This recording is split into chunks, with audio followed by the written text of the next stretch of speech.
A ver, ¿cómo es posible que una idea, algo que nace en la mente de un filósofo, acabe convirtiéndose en una nación entera? Pues eso es justo lo que vamos a desgranar hoy. Vamos a ver cómo los grandes tratados de la Ilustración de repente se cargaron de pólvora y ¡pum!, dieron a luz a los Estados Unidos. Y es que, ojo, no estamos hablando de una simple pelea por impuestos, ¿eh? Nada de eso.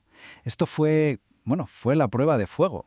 La gran pregunta era, ¿pueden las palabras de unos pensadores sobre libertad y derechos convertirse de verdad en los cimientos de un país? ¿Podía una república, que hasta entonces solo existía en la teoría, en los libros, sobrevivir en el mundo real, al acero y al fuego? Entonces, ¿dónde empieza todo esto? Pues curiosamente no empezó con un cañonazo. Empezó con una pregunta. Una pregunta muy simple pero a la vez fundamental sobre la justicia y la representación. Una pregunta que acabaría poniendo en jaque a todo un imperio. Vale, pongámonos en situación. Acaba de terminar la Guerra de los 7 años, que fue carísima. Y claro, desde Londres piensan, oye, que las colonias paguen una parte, que para eso las hemos defendido. Lógico, ¿no? Pero los colonos, que ya venían con las ideas de la Ilustración bien aprendidas, respondieron con un principio que lo cambió todo. Nada de impuestos sin representación. Y es que la clave no era el dinero, para nada. El problema era de principios. Era una negación total a que les impusieran leyes sin que ellos tuvieran voz ni voto. Y la cosa se calentó muy, muy rápido. En menos de 10 años, la tensión pasó de ser un simple murmullo a un rugido ensordecedor. Fijaos, empezamos en 1765 con protestas por un impuesto sobre el papel, la famosa ley del sello. De ahí, la cosa escala hasta el motín del té de Boston, y de ahí a la unión de todas las colonias en el primer Congreso Continental. Era una espiral. Cada medida que tomaban los británicos recibía una respuesta colonial todavía más fuerte. La guerra, la verdad, se veía venir. Pero claro, protestar está muy bien, pero con las protestas no llegas a la independencia. Para dar un paso tan grande, para romper del todo con la corona, hacía falta algo más. Hacía falta un armazón intelectual, una ideología sólida que justificara esa ruptura. Una idea que transformara a esos colonos, que ya no serían súbditos enfadados, sino los arquitectos de su propio futuro. Y en ese momento clave aparece Thomas Paine. Su panfleto, El sentido común, fue el viral del siglo XVIII. Con un lenguaje súper directo, que entendía todo el mundo, y una lógica aplastante. Dijo algo que para muchos era impensable. La independencia no es una locura radical. No. Es la única salida lógica. Es de sentido común, vamos. Y aquí es donde vemos la filosofía convertida en política pura y dura. Thomas Jefferson, al escribir la Declaración de Independencia, bebe directamente del filósofo John Locke y su idea de derechos naturales. Pero atención al detalle, es un cambio sutil pero importantísimo. Locke hablaba de vida, libertad y propiedad. Jefferson lo cambia por vida, la libertad y la búsqueda de la felicidad. Esto no es un cambio de palabras al azar, es toda una declaración de intenciones. Le está diciendo al mundo que el objetivo de un gobierno va mucho más allá de proteger tus cosas, tu riqueza. Se trata de algo más grande. Claro, escribir unas palabras muy bonitas en un papel declarando la independencia, eso es una cosa. Pero defender esa idea con mosquetes, luchando contra el ejército más poderoso del planeta, eso, amigos, es otra historia. La teoría se había acabado. Ahora tocaba enfrentarse a la cruda realidad del campo de batalla. Y el panorama era, para qué engañarnos, desolador. A un lado, el casaca roja británico, un soldado profesional súper disciplinado que luchaba por su rey y por su paga.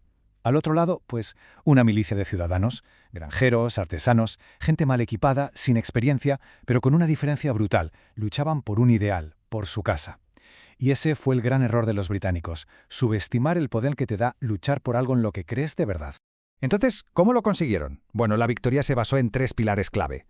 El primero, la estrategia de George Washington. Su plan no era ganar todas las batallas, imposible. Su plan era mucho más simple y a la vez más difícil, sobrevivir. Mantener el ejército unido y desgastar poco a poco a los británicos.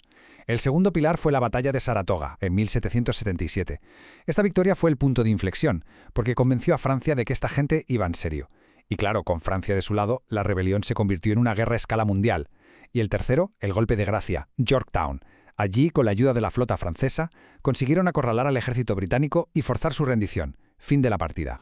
Y uno podría pensar que, ya está, ganaron la guerra, se acabó. Pues no. Casi se podría decir que ganar la guerra fue la parte fácil. Ahora venía el verdadero reto, lo más complicado, construir un país desde cero. Y no un país cualquiera, sino una república basada en todas esas ideas de la Ilustración.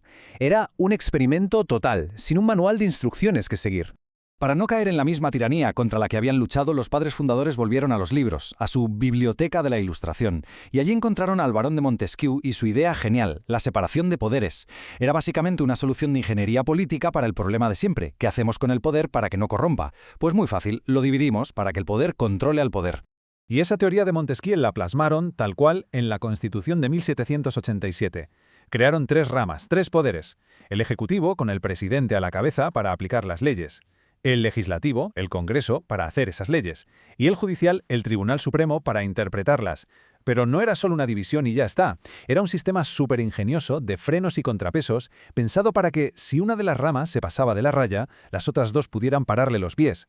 Pero, incluso con todo esto, a mucha gente le parecía que ese nuevo gobierno central tenía demasiado poder. Les daba miedo. Así que, para tranquilizar los ánimos, se insistió en añadir algo más: la Carta de Derechos. Son, básicamente, las 10 primeras enmiendas de la Constitución y funcionan como un escudo para proteger las libertades individuales más básicas, como la libertad de expresión o la de religión, del propio gobierno que ellos mismos estaban creando. Y aquí está, yo creo, el verdadero legado de todo esto. Por primera vez en la historia moderna se demostró a gran escala que una nación podía funcionar y funcionar bien sin necesidad de reyes, de reinas ni de aristócratas. Que las ideas de la Ilustración no eran solo ensoñaciones de filósofos en un salón, no, eran planos reales y funcionales para construir una república. El impacto fue brutal. El eco de esta revolución cruzó el Atlántico y sirvió de inspiración directa para la Revolución Francesa y para todas las independencias de América Latina. Y claro, todo esto nos lleva a una pregunta para hoy. Si aquellas ideas de libertad y de razón del siglo XVIII fueron capaces de construir una nación, ¿cuáles son las ideas que están forjando el mundo que vamos a construir nosotros mañana?